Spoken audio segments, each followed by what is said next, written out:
balance. Okay. So obviously, then they check the balance and slightly modify your offering to a lower price point. Interesting to make that point, because coming back to what we at VServe are doing with smart data is exactly that. The one first part in smart data is real-time balance to be able to look at. Okay. We've been able to have partnerships with 10 telcos. We're the first company in the world to have actually signed on 10 telcos to work with us. They're sharing their data with us. Includes Vodafone, Airtel, Aircel. We're looking at that data for them and churning and mapping it against our data. Now, even for advertising, when it comes to advertising, the same problem, right? You're not showing the right kind of ad to the right kind of a person with not the right kind of balance, right? Kind of balance. And that's why that data focus is extremely important.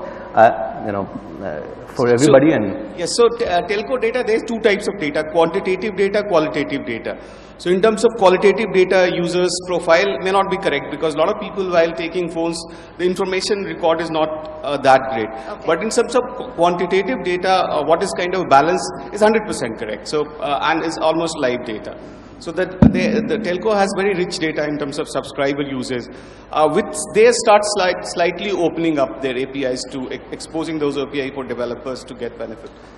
And as Rohit said, location APIs, then balance API, then profile also. So possibly that definitely gives developer a very rich source of data to play around with. So there are a couple of challenges that why the failure rates are no different that we face in normal instances also. So failure rates are exactly same. So if a developer is coming on board, his failure rate will be no different in a normal scenario as well. Okay. The thing that really works in transactions are sachet pricing, and typically a 5 rupee ticket item or a 10 rupee ticket item really works well.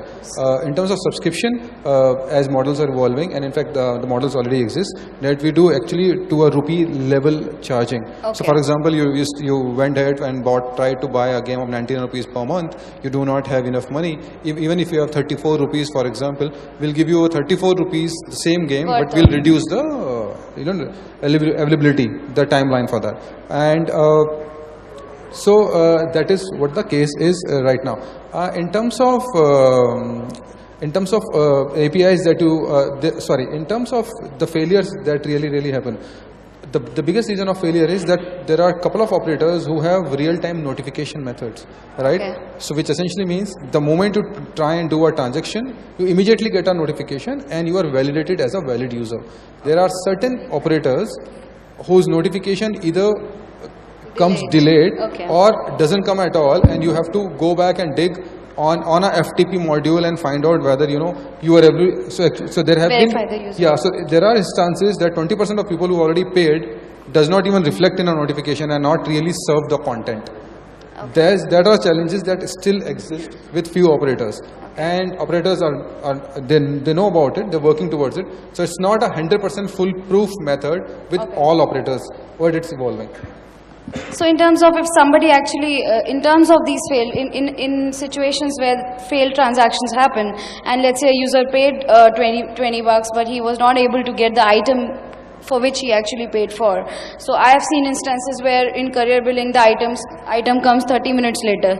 So how do you actually suggest developers to actually handle that? Or do the services provide these dashboards where we have a description on where it failed, how it failed, whether it was delivered successfully or not? It is still not 100%. Okay. I'll be wrong in saying that it is 100% perfect. It is not. But having said that, the dashboard clearly says notification received or notification not received. Okay. In terms of cases where notification is not received, the consumer has been charged and is still not getting content, at our end but essentially we do is that let's assume after 30 minutes we get a notification, right, for example. So then we immediately go back to the consumer through a CEM message, which is a consumer engagement message, and tell him that you have now successfully passed, and send him the content. We push him the content from our end, right? Okay. The challenge that is faced is in the case of games, for example, where you have, for example, 3 levels locked. He's paid for the 4th level immediately and he's waiting. Okay, my 19 rupees a charge, I'm waiting. That is where the challenge occurs, right? Yes. And that is not true for 100% of transactions. With certain operators, to a maximum of 20% transactions. Okay. We're trying to solve that problem right now. Okay. Yes, that's typically is a problem which we need to solve, especially in a in-app purchase where somebody is playing a game and is waiting for the transaction to be completed. In some operator, some transaction, the notification is not immediately issued. So based on policy, we do some kind of a initiative where the content is given, or that's the best way, and waiting that the transaction will be successful. But there may be possibility that 5% of the transaction, which we assume to be successful, will fail in the future. That report, as soon as the report is received, we inform developer by the API, the back call about what is the transaction status. But these are the challenges, is not as available or not easy to solve also at this point. Since we are publishing game in India and we have our own payment SDK, and we take our own payment SDK not only a solution, we take it a product. So we keep improving our payment solution because according to our experience, the failure comes from two parts. One is from the end user. As I said, they don't have enough balance. Enough balance. But you see, I can't recharge for users, so I can find another ways. One is maybe I can work with some overworld like Pocket. I can ask people, you can earn money in our games. Even you don't have payment, it's okay. You can earn 5 rupees, 10 rupees from the overworld. Then you can pay in the games. Okay. That's a way. And the other way, maybe the other things maybe come from the operators. Yeah. Maybe we can do feel about the operators, but we can keep connecting with them to improving the server, improving the connection, everything else to make the things better. Because this is all happened in China a few years ago, and it's getting better and better now. Because in China, the current billion, the failure rate is maybe 33% or less. But in India, it's much higher now. But I think it's improving. It's improving now. Okay. You want to add something? Yeah. So my next question would be, when do you think is the right time? So I'll split it into two. So when it comes to career billing, do you think developers should put their game on Google Play Store, let it, have its first month of launch, and then actually start working on integrating career billing, and then put it on other prominent Android stores, as you mentioned, Sanjay? When is the right time? In fact, in parallel is so too, because some of the, what I have a discussion with 9game, the game store developer, that if you publish your game in alternate app store, and if their ranking is better in those app store, so your ranking also improves in Google Play, you can have a better ranking. So your strategy should be parallel, while Google Play and also alternate app store, where the in-app purchase is integrated. Okay. What do you think, Jackie? Sorry? You didn't get the question? The question is that when is the right time when a developer should actually integrate a career billing platform? Should the game be already on Google Play Store? Should it be there live for a month or so, and then they should launch on the local stores or local distribution app stores that exist, or it can happen in parallel and it's... Actually, in my position, Yeah. I would suggest developers to, because in India, there's another thing that's similar with in India and China. The traffic is fragmented. Okay. In China, no one uses Google Play. It's true. And in India, maybe some people use Google Play, but some other people, they're using maybe 9games, maybe Mobango, maybe a Mobile Genie, or Vodafone Portal. Okay. It's fragmented very much. So the problem is a developer, when he wants to distribute games, he needs to access one by one. Okay. That's big problem for him. Okay. Each market has each SDK. You need to make tens, 20 build for each market. Yes. So that's why I think maybe you need a partner for publishing. The publishing partner can help you to integrate to all the SDK, to help you to access all markets. You only need to, the developer can focus on the coding to optimize their games. Okay. Let the publisher to finish other things. I think that will make things easier and better. Okay. And to the ad network question, the question is that even when it comes to adding offer walls or adding video advertising, do you think when again is the right time? Do you think people should start looking at emerging markets once the game is live and once we have a certain set of daily active users? Is when we should try experimenting on different type of campaigns? Because I have been doing it and I understand that coming to a campaign that is performing well, coming to a set of segment that is performing well for your ad is very difficult, and with the lesser amount of users you have, it becomes even more difficult. So when do you think is the right time when developers should actively start adding creatives and testing, and what is that number of users that they should look at? No, I think nowadays the philosophy is when you are developing a game, even from a stage, monetization has to be one very clear aspect in which you are looking. You are not saying I'll build a game and then I'll worry about monetization a month later, right? And rather smart developers or smart games are which have properly incorporated the core monetization model. How do you tempt the user to now start paying, right? So when it comes to all these, could be any alternate monetization or career billing or anything, you are looking at it from the basic design development stage and incorporating things right at the start. So yeah, so agreed with in terms of timing. I don't think so. There is that era of, and I've been a part of gaming for the last 8-10 years. That era of building a minimum number of users and then actually going paid or going putting advertising is gone. I think ad formats have become richer, better. Talk about native, there's no intrusion. The ad formats are not like just a banner, just an interstitial. I don't think so. There should be a time lag. Right? I think it should be planned at the planning stages itself. But similar to the challenge where on the operator billing side, right?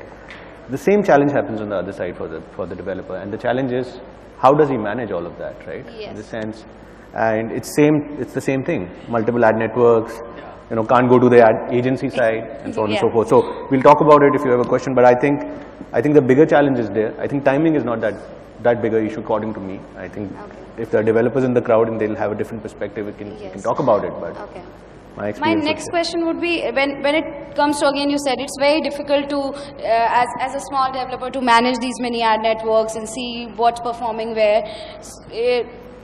Would you recommend developers actually integrating more than one tool at a time, or integrating a few tools and then only trying one and then seeing the results and then trying other? It has the same problem, right?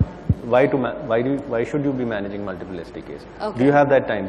Is that your core skill set? Do you want to be doing that? I don't think so. Okay. Game developers or app developers would want to be doing that, right? They would want to build a great app, a great product which actually generates a lot of eyeballs, and then somebody else to manage it. So I think a strong mediation platform, and I can talk about it, and wouldn't want to talk about pitching anything, but talking about VMAX is the mediation platform we are just launching. It's extremely important. I think the bigger problem, and VServe as its philosophy is always try to solve problems. And one more problem we realized is with data. So we said smart data. You had to make the data smarter. Just not have big data around. But smarter usable data. But that's a different story. But how do you use that to solve the problems of app developers? And the problem there is these multiple SDKs to handle multiple ad networks. Yes. How do you optimize and how do you maximize your yield, right? So it's important to have a simpler way, and that's great mediation. Okay. Second, it's important to give back control to the app developer. I think there is another problem is that where the control has been lost, right? A good mediation platform will give control back, right? Okay. From a VMAX perspective, we've looked at a platform which gives control back to you in terms of formats. Okay. Gives control back to you in terms of what kind of channels you want to go to and use. Control back to in terms of inventory, and that's that. So, and all of that layered with smart data, right? And that comes from telco data, right? And first thing is the real-time balance, right? In the sense, right kind of ads going back to geo data, right? And that's that. So I think easier control, stronger control in the app developer's hand. And a mediation platform which is easy to approach, Okay. I think is the key to solve from an advertising monetization perspective. Okay. So I think I'm done with the questions that I had, and we are short of time, but we can take a few questions from the audience. Yeah.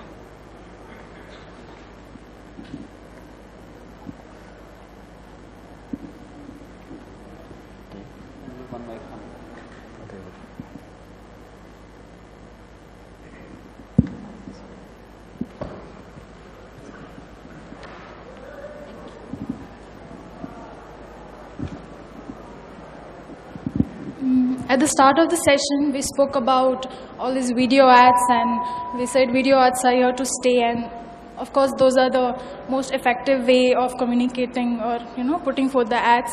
But as Apple has begun to crack down on all these monetization tools that app developers use, they've started rejecting apps that offer rewards on watching videos or incentivized ads. So of course, then video is not here to stay, and then we'll have to find. That's why you should come to different app stores, right? You should come to Mobango. Yeah, but Please we come. cannot still. Yeah, It's but I think there is. No, I think video is not the question. I think there's some. There is a fundamental.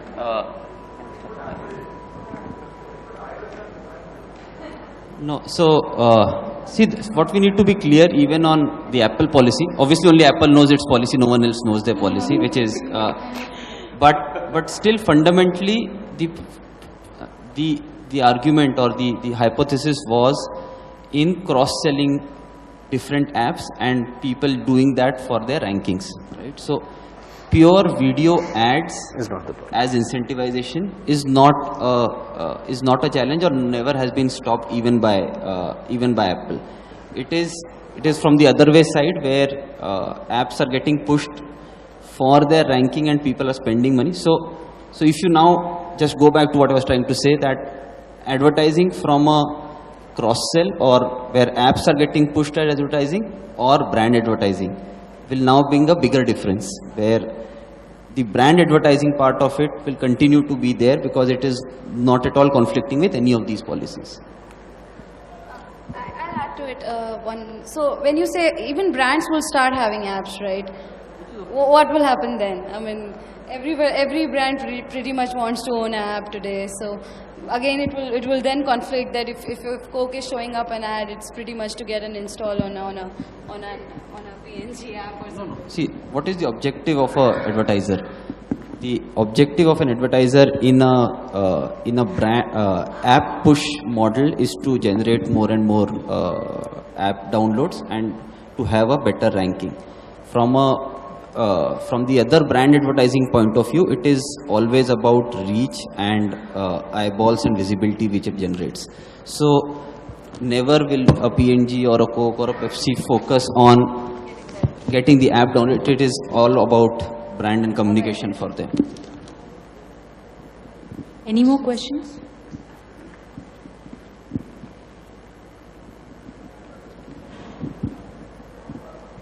Hi, my name is Deepak. I just wanted to check, this question is to everyone, like, do you all have a dashboard, a live dashboard where I can see as a app developer, can I see my daily revenue?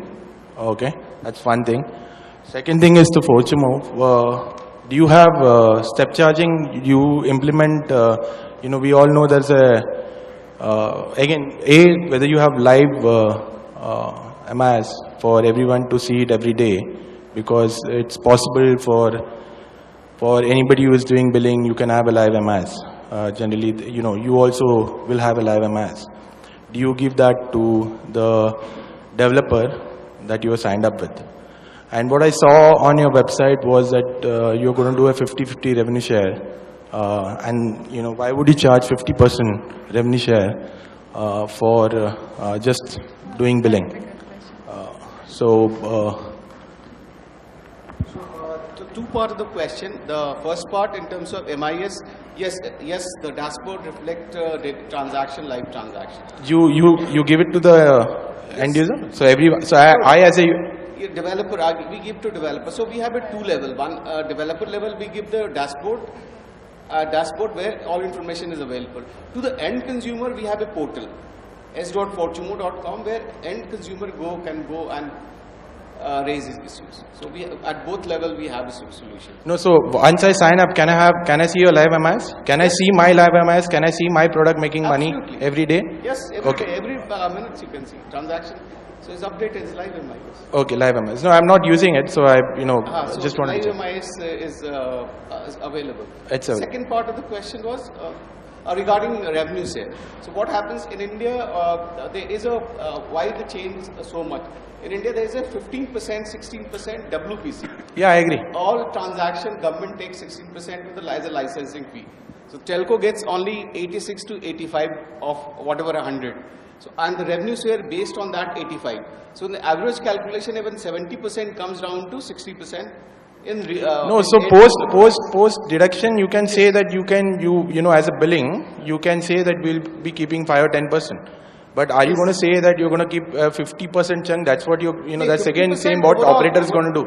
50% is the total deduction, including telco, government license, everything deduction around that. So that is, you're saying it's of a EUP? Yes. It's of EUP. Okay, but that is negotiable, right?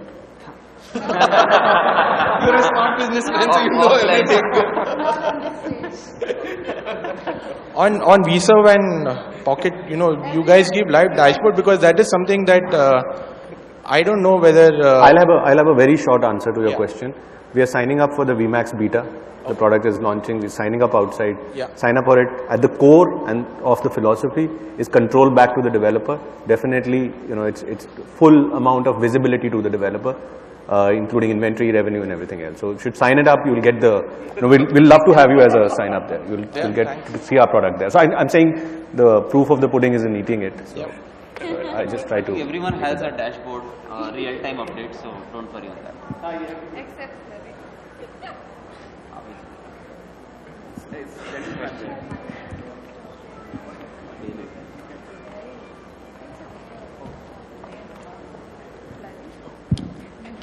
I have one question for Fortumo and one question for Pocket.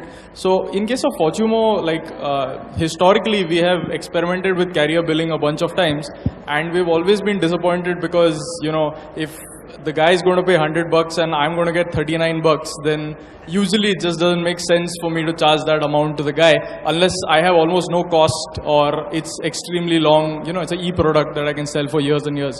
Anyways, so that is something that is improving, as you said, that Vodafone is taking care of it. But the other part of the problem is that, for example, the amount of time it takes for that money to come back into my account